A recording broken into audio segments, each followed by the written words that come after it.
ओ पको थियो आ त पक्का थींदासी, रोज़ो रोज़ो नायकी जुदा थींदासी।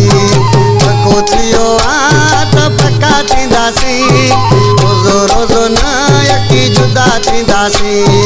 उन जी दिल जैसा घुमे फर्क पड़ेगा न कोई हमें।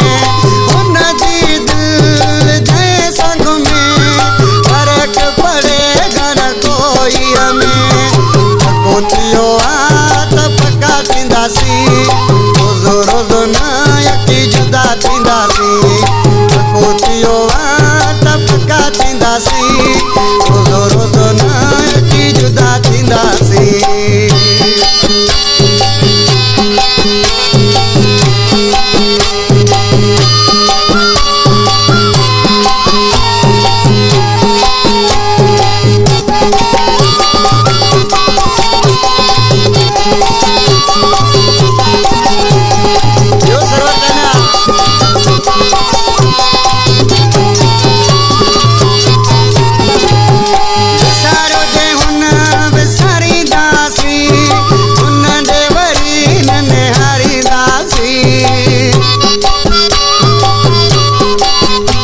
हाणे तव्हां भी पंहिंजे नाले सां शायरी रिकॉर्ड कराए सघो था।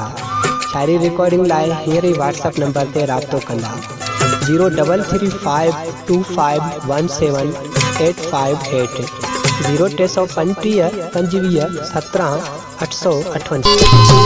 विसारो जे हुन विसारींदासी, हुन ॾे वरी न निहारींदासी। पको थियो आ त पक्का थींदासी, रोज़ो रोज़ो नायकी जुदा थींदासी। पको थियो आ त पक्का थींदासी, रोज़ो रोज़ो नड़े को जुदा थींदासी।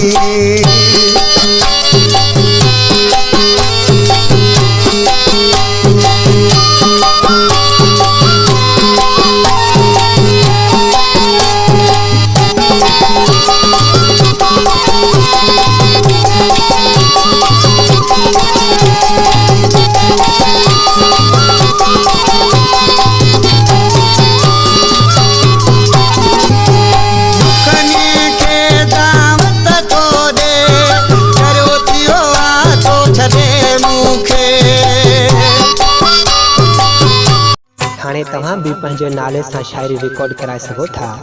शायरी रिकॉर्डिंग लाइ हींअर ई व्हाट्सएप नंबर ते राब्तो कंदा 03351717858 0335 25 17 858। दुखन के दावत तो दे करो थियो आ तो छड़े मूंखे।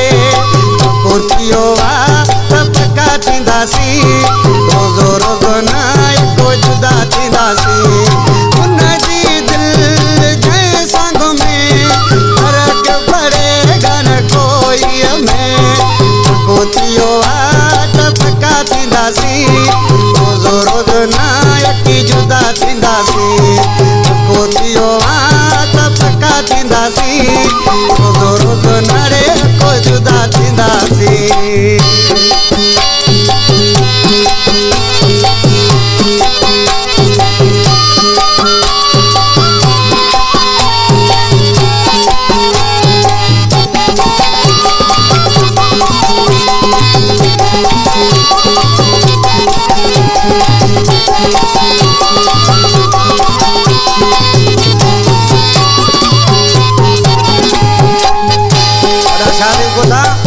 आज के तो अलाए छा तो समझे पाण खे, पर हाणे ख़बरूं पवंदसि पाणे। गरीब गुलाम वकी सादा हूँ, पर इसलिए ॾाढी नवादा हूँ। हाणे तव्हां भी पंहिंजे नाले सां शायरी रिकॉर्ड कराए सघो था। शायरी रिकॉर्डिंग लाइ हींअर ई व्हाट्सएप नंबर ते राब्तो कंदा 03351717858 0335 25 17 858।